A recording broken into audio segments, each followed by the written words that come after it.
su despertar este domingo no fue placentero, o por lo menos igual que el resto de los domingos. Los fuertes temblores que sacudieron a nuestro país, levantarse más rápido de la cuenta más de un costarricense. Y a raíz de estos temblores ha habido muchas inquietudes aquí en Telenoticias y por eso hemos invitado a don Luis Diego Morales, coordinador de la sección de Geofísica de la Escuela de Geología de la Universidad de Costa Rica y experto en sismos. Muy buenas noches, don Luis Diego, y gracias por estar aquí en Telenoticias. Con mucho gusto, doña Pilar, buenas noches. Don Luis Diego, tal vez empecemos con una pregunta liviana, pero que muchos televidentes nos llaman a preguntarnos: ¿cuándo es un temblor y cuándo es un terremoto? ¿Y qué es lo que hace la diferencia entre uno y otro? ¿Cuándo un temblor pasa a ser un terremoto de un momento a otro? Llamamos terremoto usualmente a todo aquel temblor pequeño, moderado o grande, pero que llega a causar destrucción.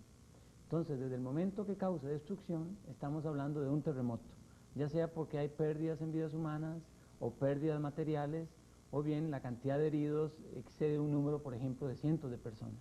Ahora, entonces, ¿por qué en este caso, a pesar de que hubo ciertos daños, ¿verdad?, que vimos en los reportajes e informaciones que hemos transmitido aquí en Telenoticias, no se califica como un terremoto? Bueno, yo diría que esto es una cuestión un poco subjetiva. Yo diría que por el tamaño del temblor, una magnitud cercana ya a 7, que significa una cantidad de energía importante para los temblores que nos afectan a nosotros del litoral pacífico, podríamos catalogar a este evento, por los daños que ocasiona, que son apenas moderados, como un terremoto, sin que llegue a ser realmente el terremoto devastador o que amerite catalogar el evento como un desastre. Pero ya tuvo un tamaño importante, causó daños, los daños que uno esperaría que produzcan los temblores de este lado de la costa del Pacífico. Ahora, don Luis Diego, se habla de que hay diferentes tipos de ondas cuando se produce uno de estos movimientos sísmicos y que según el tipo de onda que sea, así serán los daños mayores o menores. ¿Usted podría explicarnos eso otra vez? Sí, algo importante es que en la fuente sísmica hay una ruptura, como quien revienta una barra de tiza o una regla de plástico. Entonces súbitamente la energía que uno acumula se libera y simultáneamente se producen dos tipos de ondas. Una muy rápida, que avanza como un gusanito medidor, compresiona y dilata al medio y puede tener velocidades de 5 hasta 13 kilómetros por segundo.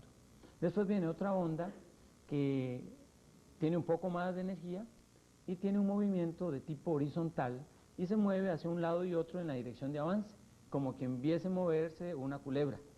Entonces esta onda tiene esfuerzos que llamamos cortantes, que son dañinos para las estructuras, porque normalmente las estructuras están verticales y esta onda golpea horizontalmente.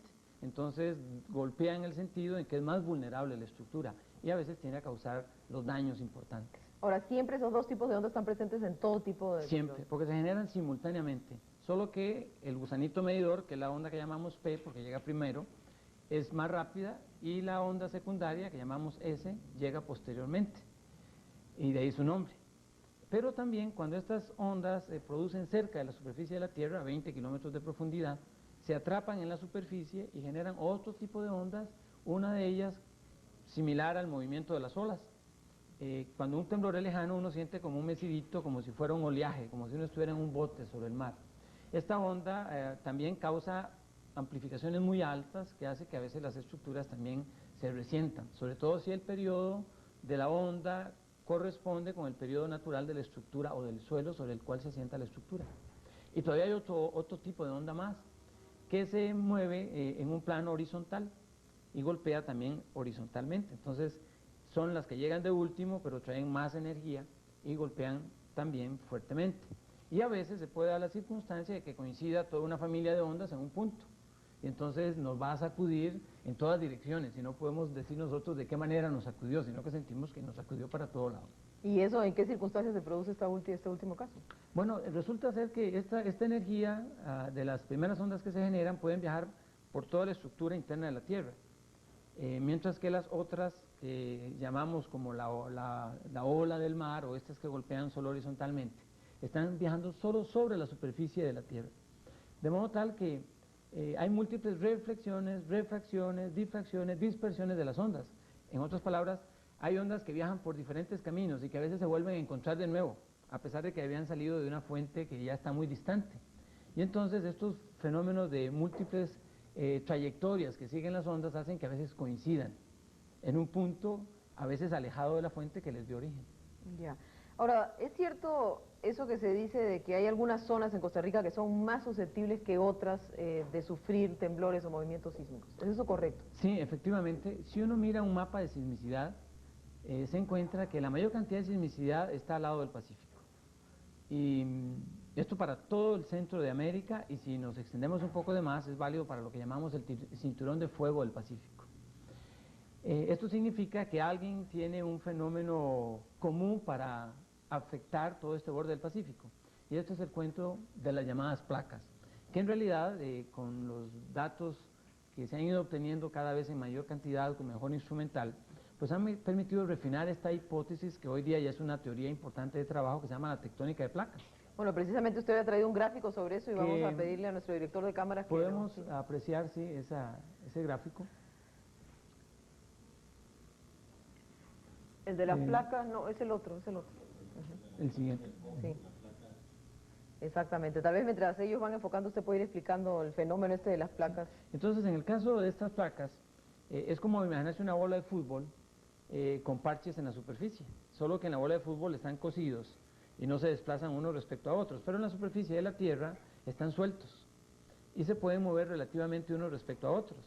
Y como tienen dimensiones de miles de kilómetros de longitud, miles de kilómetros de ancho y algunos decenas de kilómetros de profundidad o de espesor, pues cada vez que uno de estos se mueve, pues desacopla o desajusta al otro, o decimos en sentido más corriente, lo maja, lo presiona fuertemente, y en ese sitio en que maja o presiona fuertemente, la roca se deforma y aguanta, pero llega un momento en que ya cede, y cuando cede lo hace repentinamente.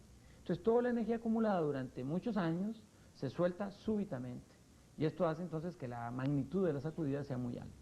Entonces, quiere decir que las poblaciones que están cerca de la zona pacífica pues son más susceptibles o tienen mayor peligro Entonces, o no necesariamente. Entonces decimos que las regiones costeras del Pacífico están más expuestas a las sacudidas sísmicas. Y en el caso que nos ocupa tenemos un par de plaquitas que son las que generan la mayor actividad en Centroamérica, que es la del Coco, en la parte de la corteza del Océano Pacífico, y la del Caribe, sobre la que se asienta nuestro territorio. Y la del Coco se mete por debajo, como podríamos apreciar en el gráfico que está ahí. Se puede ver una distribución de puntos negritos. Esa distribución de puntos negritos es la placa que se está hundiendo, y sobre ella queda la placa Caribe, en la que está sentado nuestro territorio y se producen los volcancitos hacia la parte oscura de la parte superior de la figura. Entonces esa placa se va metiendo a unos 9 centímetros por año en aspectos de cálculo teórico, pero en la realidad puede que no toda esa deformación se vaya a acumular en la roca, sino que parte se vaya como deslizamiento asísmico, o sea, sin temblar. Pero una gran parte queda atrapada porque las superficies no son planas, son rugosas, entonces se bloquean, se quedan atrapadas en esa parte rugosa y ahí acumulan el esfuerzo y se sostiene. Entonces la roca resiste mucho y va acumulando, va deformándose, sigue deformándose hasta que en un momento determinado, como el empuje es continuo, cede repentinamente y libera una energía que equivale a varias bombas termonucleares explotando simultáneamente, en el caso de los terremotos con magnitudes 7, ya próximos al que tuvimos el domingo pasado. Así que es una energía colosal en realidad, que para que tengamos idea de lo colosal que es, alcanza a sacudir todo lo que haya sobre la superficie de la Tierra a distancias de cientos de kilómetros. Sí, porque entendemos que este temblor que nosotros sentimos el domingo se sintió también en parte del territorio panameño, ¿verdad? Correcto, por ejemplo las intensidades en la zona de Ciudad David, Puerto Armuelles, incluso en la zona de Almirante, al lado Caribe, lo mismo que en el lado nuestro de Limón, son intensidades de 4, que ya significa que las personas lo sienten y prácticamente todas las personas llegan a sentirlo. Entonces eso significa una sacudida apreciable. Ahora, don Luis Diego, otra pregunta que se nos ha hecho muy frecuentemente: ¿por qué cada vez que se producen estos temblores fuertes, se vienen luego cientos de temblores pequeños en lo sucesivo? ¿Quiere decir que la energía se sigue liberando? Hay que pensar que esta zona de deformación que acumuló la energía tiene una dimensión que es un volumen de varios kilómetros cúbicos de material. Entonces, la gran ruptura rompe la mayor parte, pero luego la roca queda muy fracturada y como el proceso necesita un ajuste, por cuanto hay una gran compresión producida por el volumen de roca, entonces poco a poco ese volumen de roca afectado va alcanzando un nivel de equilibrio, y hasta que no llegue a alcanzar el nivel de equilibrio no van a cesar de ocurrir temblores menores, que nunca exceden en un orden de magnitud siquiera igualan al temblor principal. Entonces vamos a esperar temblorcitos pequeños que pueden llegarse a sentir, pero que no van a igualar nunca al principal.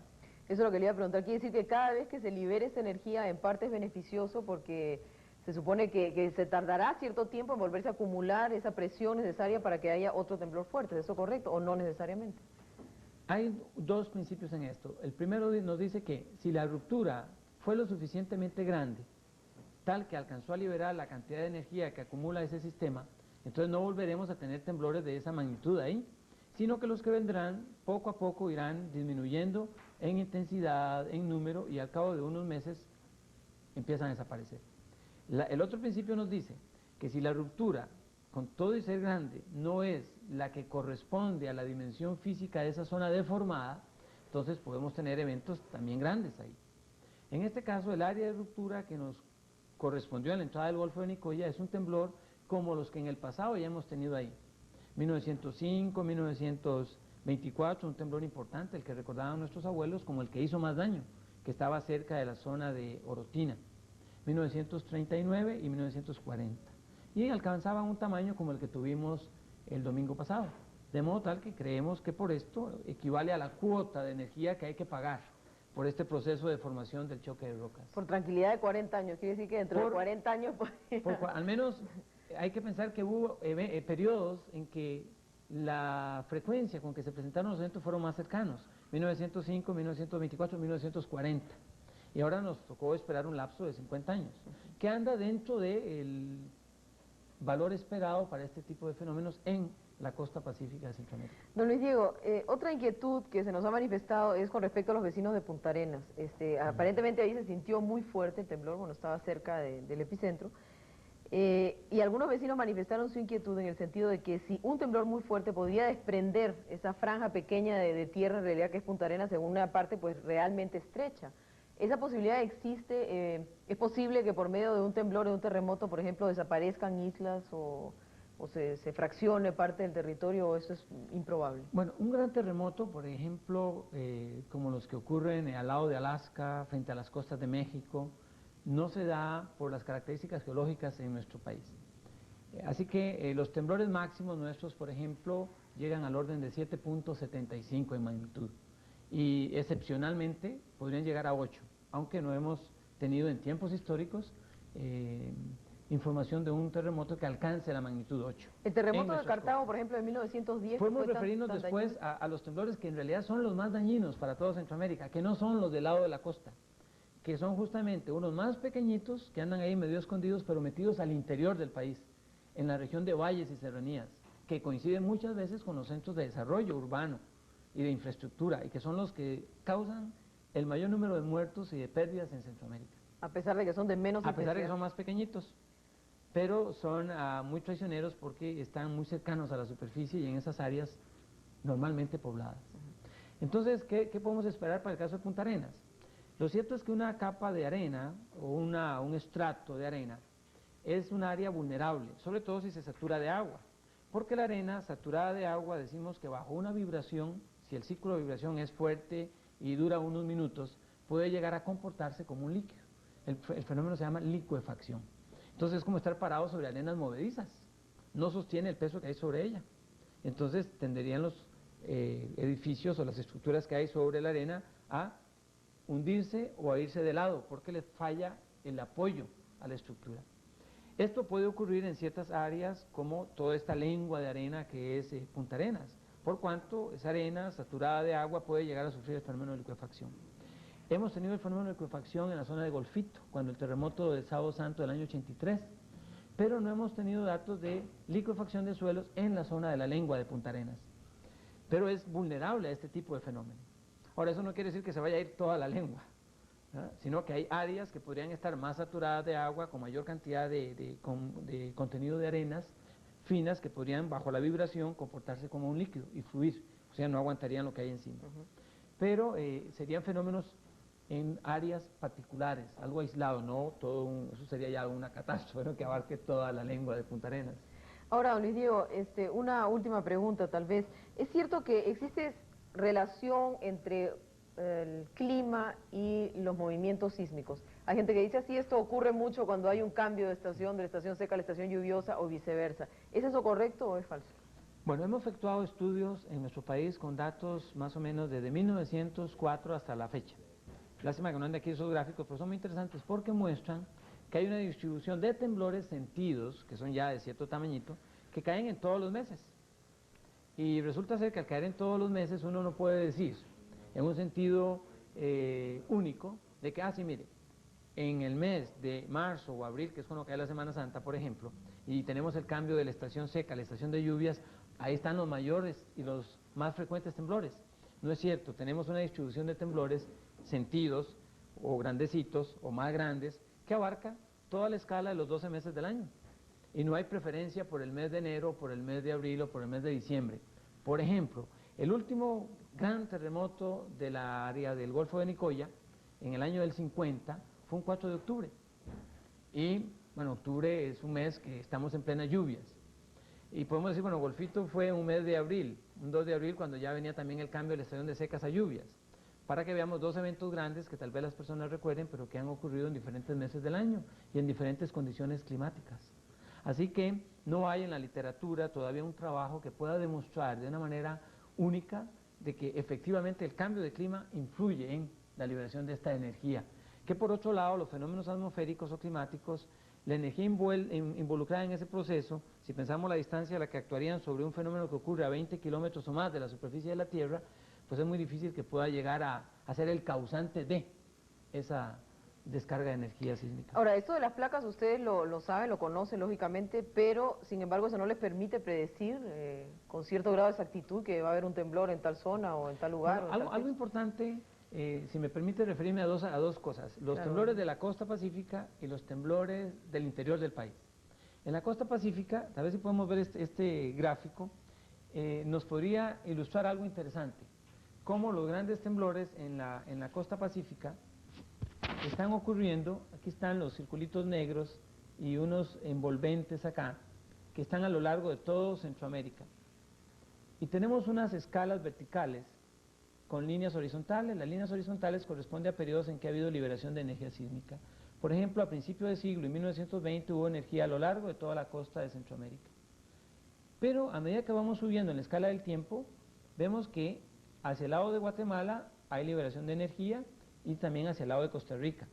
Pero luego, hacia el lado de Guatemala se estanca por ahí del 70 y no hay más liberación importante de energía. Por eso decimos que hay un espacio acá y una relación temporal que permite prever que si se cumple el patrón de liberación de energía, esperaríamos que el noreste de Guatemala experimente una ruptura importante.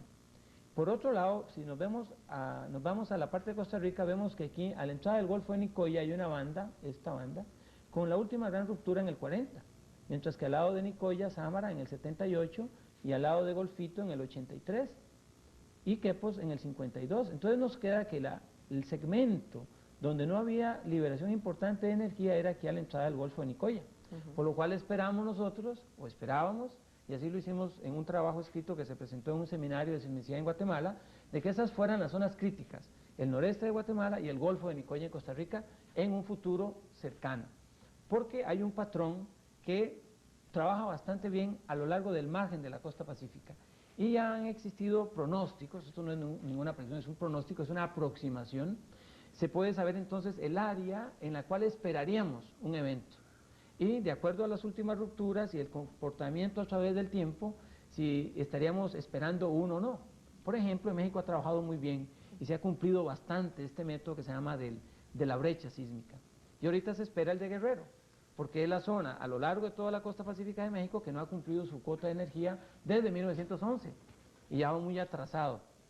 Y es un área que potencialmente ofrece vulnerabilidad, entonces los mexicanos están involucrados en un proceso de trabajo intenso en esta zona. Esperando que llegue. Esperando el futuro evento de Guerrero, que sin lugar a dudas es el más probable de toda la costa pacífica de México. Bueno, por suerte ya nosotros por ahora... Ya nosotros hemos ido cumpliendo nuestra cuota. Muy bien, ahora, Diego. Le mencionaba el caso del interior del país. Sí. Los terremotos destructivos en Guatemala, 9 veces Ciudad de Guatemala, 15 veces Ciudad de San Salvador, varias veces Ciudad de Managua, varias veces Cartago en Costa Rica, los ocasiona la destrucción, no estos temblores de la costa, que por más grandes que sean, nos causan daños moderados. Moderado significa que no vamos a llegar a un nivel de desastre.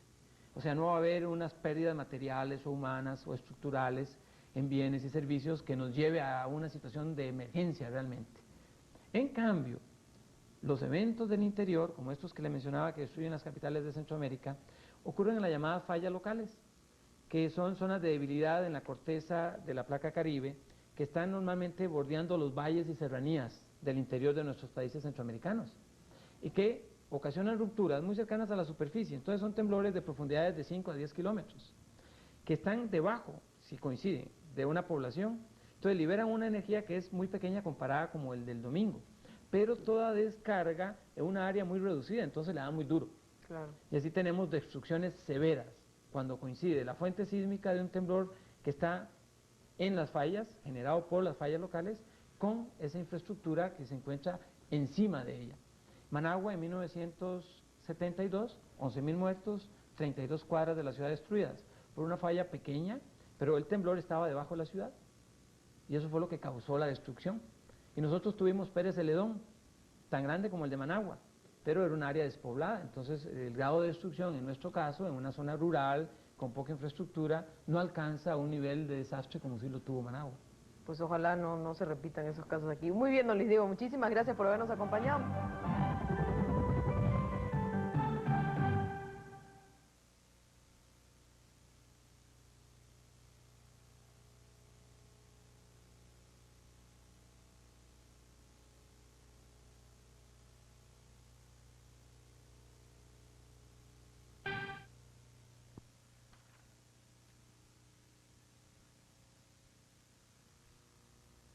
Bueno, sin duda alguna, después del meñón del domingo pasado y de los temblores sucesivos que hemos venido sintiendo en estos días, queda la gran incógnita acerca de cuán seguros son nuestros edificios, nuestras escuelas, inclusive nuestros hogares. Esta noche hemos invitado al doctor Guillermo Santana. Él es director del Laboratorio de Ingeniería Sísmica de la Universidad de Costa Rica y además participa con la Comisión Nacional de Emergencia en la evaluación de los edificios que pudieron haber sufrido algunos daños con los temblores sentidos hace algunos días. Muy buenas noches, doctor Santana, y muchísimas gracias por estar con nosotros. Buenas noches. Doctor Santana, usted formó parte de la comisión que fue directamente a la zona más afectada en la península de Nicoya y Cóbano y toda esa zona para inspeccionar las estructuras de las edificaciones de allá. ¿Cuáles fueron los hallazgos más importantes? ¿Cuáles fueron los edificios más dañados y por qué sufrieron daños tan considerables algunos de ellos? Sí, me tocó participar con la comisión y colaborar con la Comisión Nacional de Emergencias a partir del domingo en la mañana, 20 o 30 minutos después del evento principal de las 7:20, precisamente en esta evaluación preliminar de daños en la zona epicentral, en Punta Arenas. Fue muy interesante, desde luego, tratar de hacer esa evaluación. El criterio nuestro fue, en primera instancia, de buscar las estructuras y obras civiles de mayor importancia en cuanto a uso, en cuanto a servicio a la comunidad, y efectuar una evaluación rápida, en primera instancia, de ese tipo de estructuras.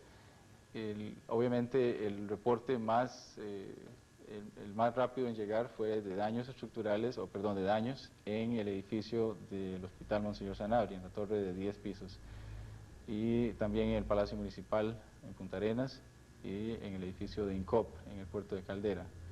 Entonces procedimos a formar un grupo pequeño, integrado por una doctora en medicina de la Organización Panamericana de la Salud, que fuera a evaluar el manejo de la emergencia precisamente en el Hospital Monseñor Sanabria.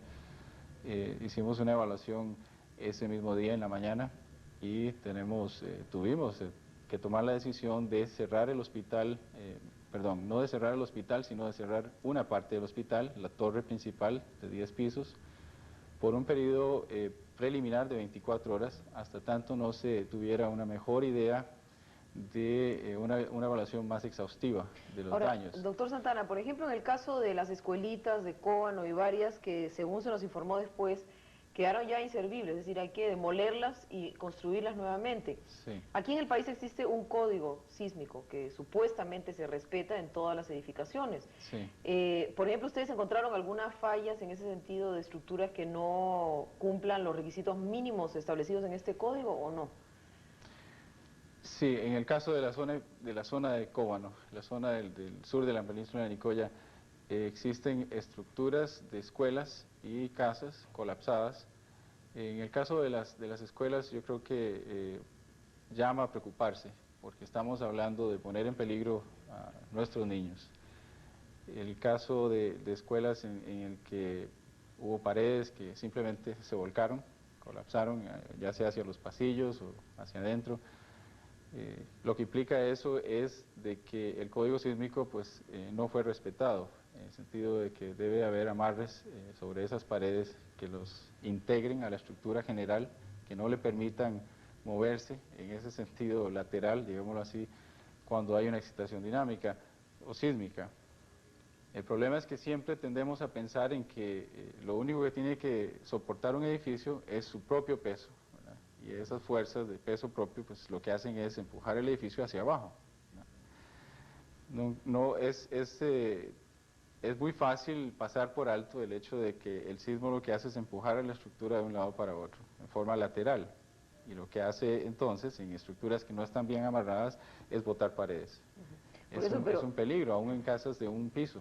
Pero qué situación más grave, digamos, porque nosotros pues como padres de familia no tenemos ninguna posibilidad de ir y saber realmente si las escuelas donde van nuestros hijos se ha cumplido o no se ha cumplido eso y realmente no podemos desconocer que estamos en un país pues de una alta actividad sísmica, ¿verdad? Entonces, ¿cómo poder saber qué tipo de protección podrían tener los padres de familia inclusive para saber si en la escuela donde va su hijo se cumplieron o no se cumplieron las normas del código sísmico?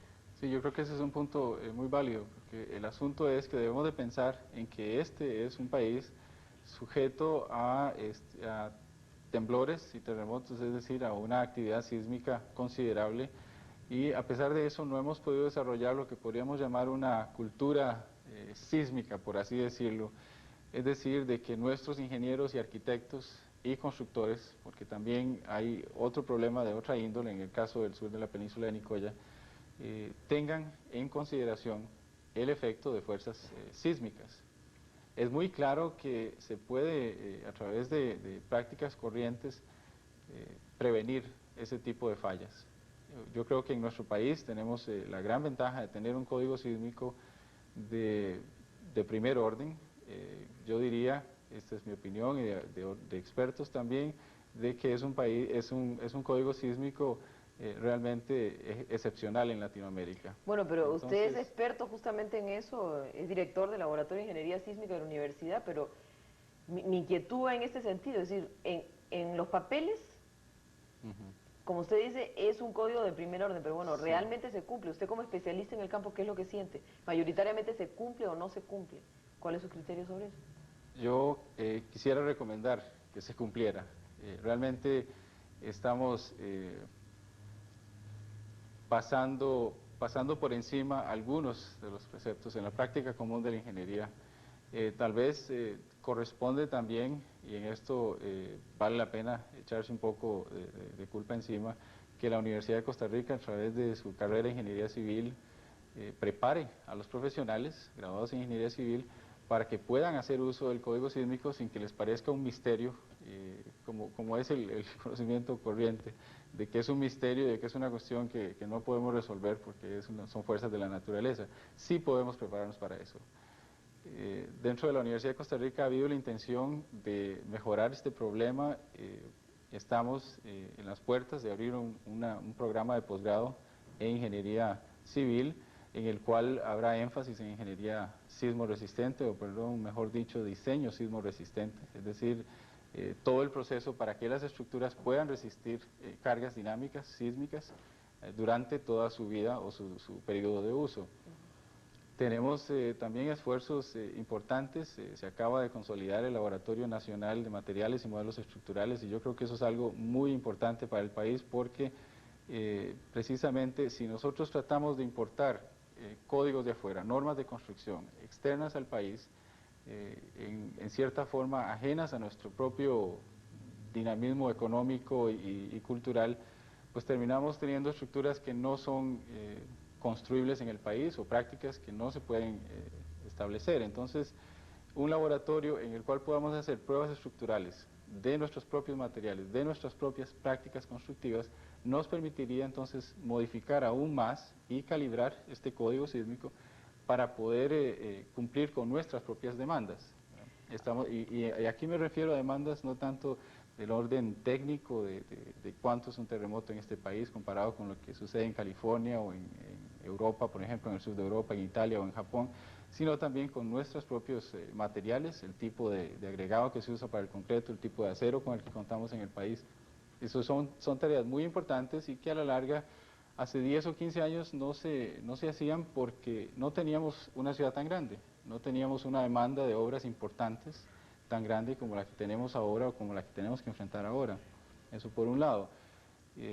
Yo creo que es un esfuerzo muy importante que no debe ser nada más de la Universidad de Costa Rica, sino del país. Debe haber un interés en el país por tratar de proveer sus propios medios de desarrollo de tecnología de construcción. Ahora, doctor, entonces es obvio que aquellas escuelitas que se cayeron y todo no cumplieron con los requisitos básicos del código sísmico. De otra manera no se hubieran caído las paredes como estaban. Yo creo que es apropiado decir que no cumplieron. ¿Y hubo un reporte en ese sentido para el Ministerio de Obras Públicas o para el Ministerio de Educación? Se está preparando un reporte, en eso me ha tocado tener dirección de este asunto a través de la Comisión Nacional de Emergencia para que tengan cuenta en esto. Hay varios aspectos y yo creo que no podríamos lanzarnos hacia una cacería de brujas en ese sentido, porque el proceso constructivo, el llegar a tener una escuela en pie un día dado, que le den a usted la llave para que pueda empezar a dar clases, es un proceso muy grande, implica el trabajo de oficina, del diseño de la estructura, del cálculo de cargas, etcétera, lo que llamamos ingeniería estructural, pues el periodo de cálculo. Además implica la elaboración de planos constructivos, Sí. implica contratos, implica inspección posterior de la obra. Entonces, en algún punto de ese gran proceso hemos fallado y desgraciadamente, o tal vez como una ventaja previa, un terremoto como este de Cóbano nos permite ver en qué cosas está fallando. Sí, doctor. Dichosamente en una zona en la que no hay mucha concentración de población, pero esto yo creo que no es algo de lo que debamos de sentirnos contentos, sino más bien tomar las lecciones y aprender lo que podamos de este asunto. Sí, usted tiene razón en el sentido de que nadie trata de hacer una cacería de brujas. El problema es que una falla aquí no implica dejar de producir más o menos zapatos o botellas, sino es la vida de los niños. Sí. Es decir, si este temblor no hubiera sido el acuerdo. lunes a las 7, sino el domingo a las 7, Sí. sino el lunes a las 7, ¿cuántos niños hubieran muerto Yo ahí? estoy de acuerdo con usted y me preocupa O sea, es realmente una esta cuestión. situación, porque yo también tengo mis hijos que van a la escuela en las mañanas y bueno, este es un asunto que concierne a todos, yo creo que no hay duda en eso y debemos realmente aprender esta lección. En qué procesos del diseño final o de la construcción, etcétera, se está fallando, yo creo que se debe determinar ahora. Y sí siento que hay la intención de parte de la comunidad ingenieril en el país de tratar de resolver estos problemas. Bueno, vamos a seguir conversando con el doctor Santana después de esta pausa.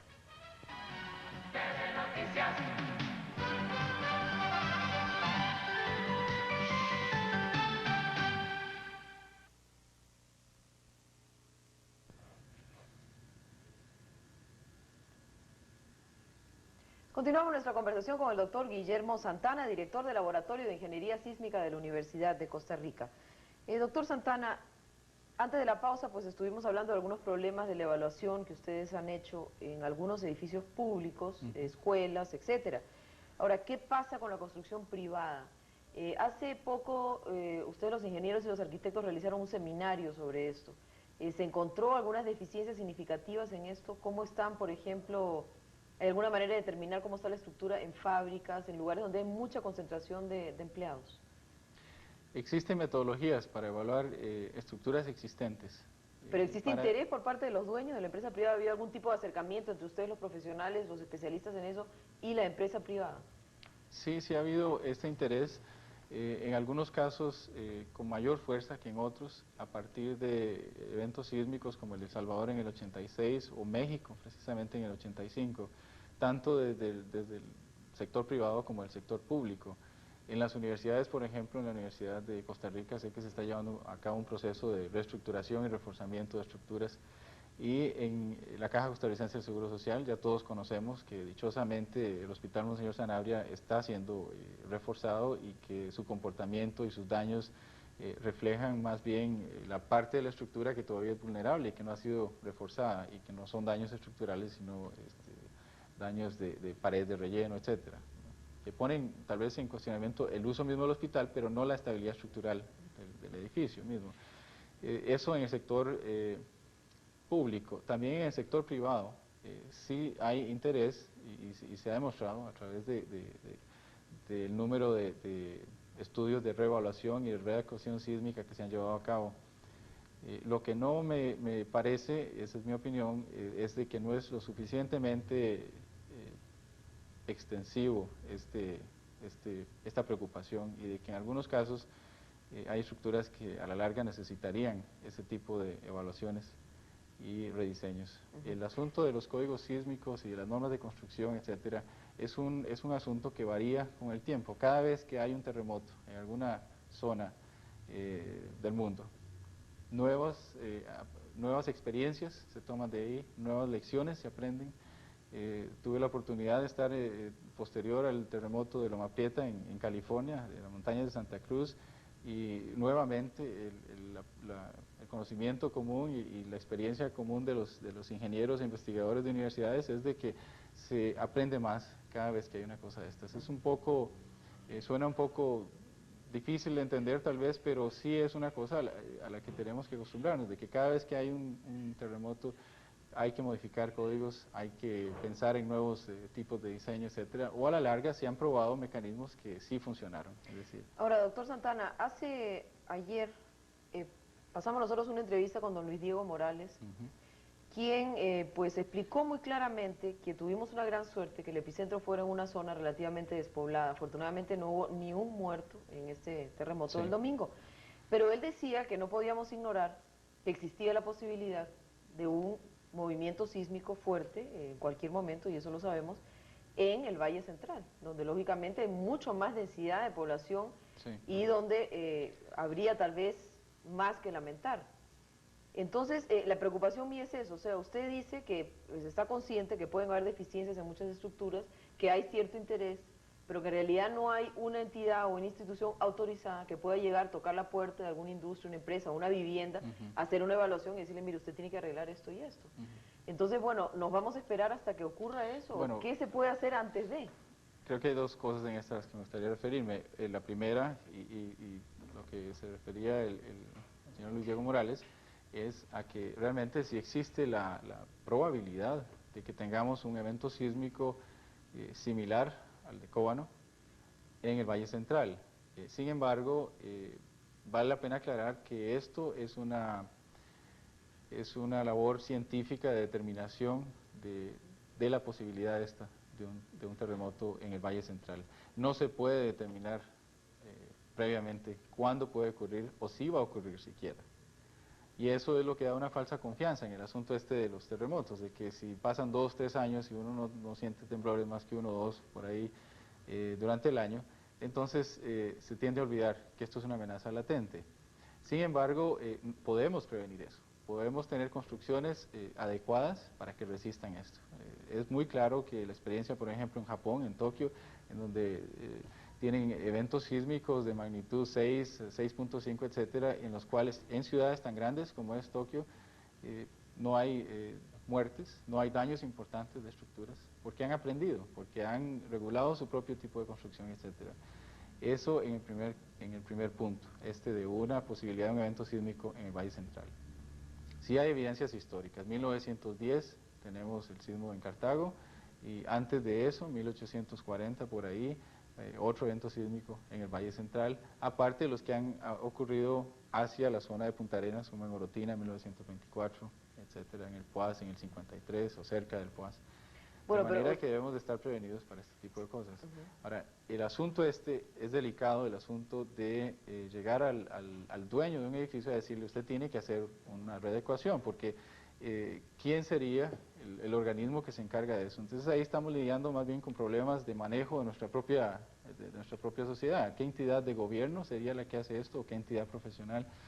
El camino que he visto que se ha utilizado, por lo menos en Estados Unidos y en el Japón, es el de incentivar a los dueños para que hagan esas readecuaciones. ¿Y cuál es el incentivo? Bueno, uno de ellos podría ser en que las tarifas de seguro contra terremotos se puedan bajar si hay una garantía, si el propietario puede garantizar que a través de un estudio serio de profesionales calificados, etcétera, se determina que la estructura es sana, o que si no es sana, se le hizo una readecuación o un refuerzo estructural para que cumpla con los requisitos mínimos, digámoslo así.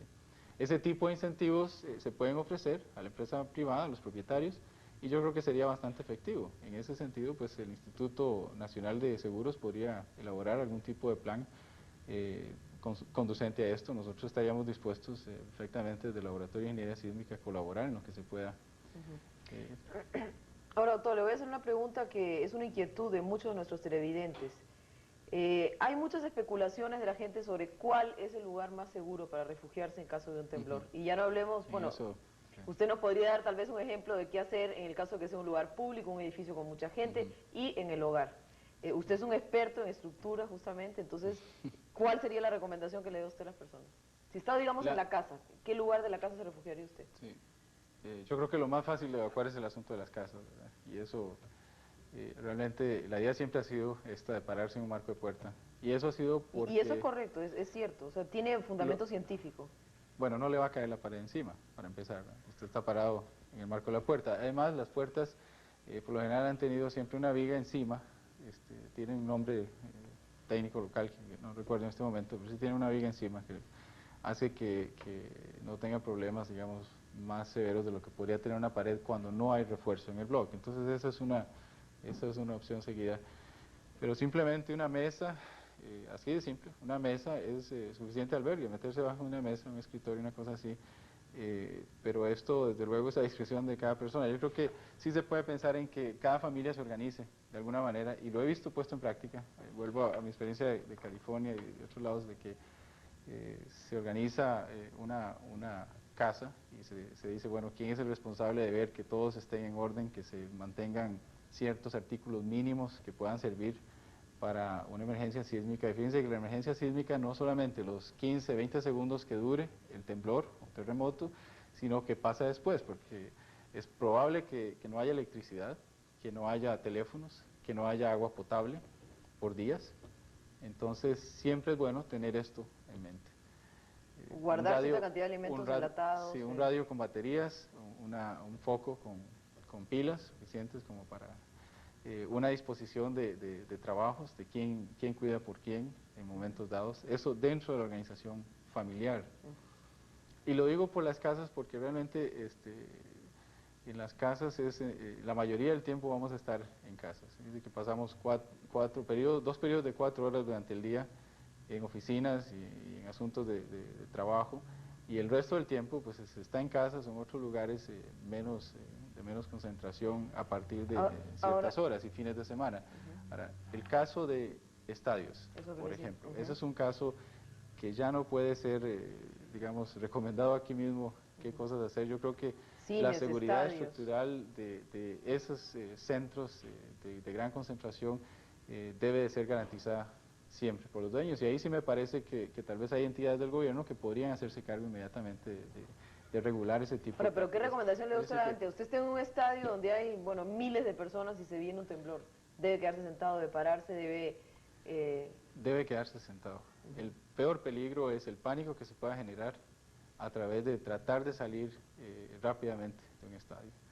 Y lo vi ayer, de casualidad, porque en el partido de anoche de Saprissa contra Alajuela, el estadio pues no estaba tan lleno como se podría esperar, pero me parece a mí de que si se genera una situación de pánico, la mayoría de las posibles lesiones, heridos, etcétera, o cosas peores, van a ser precisamente por tratar de salir muy rápidamente. Las opciones son muy claras, es mejor quedarse en el lugar donde se está que tratar de... Y fíjese que la experiencia inclusive no es solamente con terremotos, o sea, en Inglaterra ha sucedido varias veces y en Europa que han habido grandes catástrofes, digamos, de orden de pérdida de vidas humanas por el pánico generado, y no necesariamente por un terremoto, simplemente por bloqueo de salud. Inclusive en Perú, recuerdo que hay un caso muy serio en los años 60 por ahí de este tipo. Así es que, pero en sitios, perdón para aclarar esto, en sitios en donde hay concentración importante de gente, el código sísmico es muy específico y muy particular en hacer énfasis en que el diseño debe ser regulado, debe cumplir con todas las normas establecidas por el código de acuerdo a un criterio de importancia. Es decir, uno no puede evaluar una estructura tan severamente cuando es una planta hidroeléctrica, una planta nuclear, un estadio, cualquier lugar de concentración importante de gente, con respecto a los diseños que tienen que hacerse para una estructura agraria, por ejemplo, un establo, o inclusive una casa de habitación de la familia. Entonces, a través de ese filtro, debemos de exigir entonces mayor cuidado en las estructuras más importantes. Bueno, doctor Santana, ha sido muy interesante la entrevista. Queremos agradecerle su presencia aquí en Telenoticias y ojalá realmente se tomen las medidas a tiempo, ¿verdad? Más vale prevenir que lamentar, y eso es un sabio refrán. Sabio, ciertamente. Muchísimas gracias. Gracias también a ustedes por habernos acompañado en nuestra tercera edición del día de hoy. Nos vemos mañana a las 12:30.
¿Qué piso es?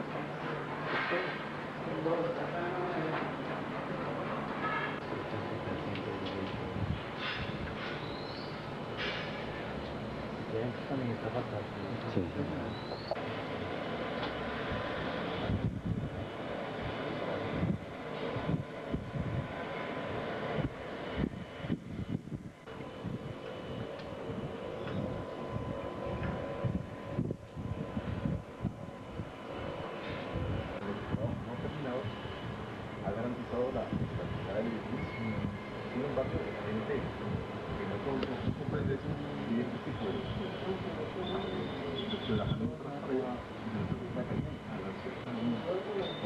El día que llegaba del sector habían cerca de 200 pacientes. Después de efectuó, o sea, que se hizo el segundo movimiento.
o sea, nosotros no porque era guía.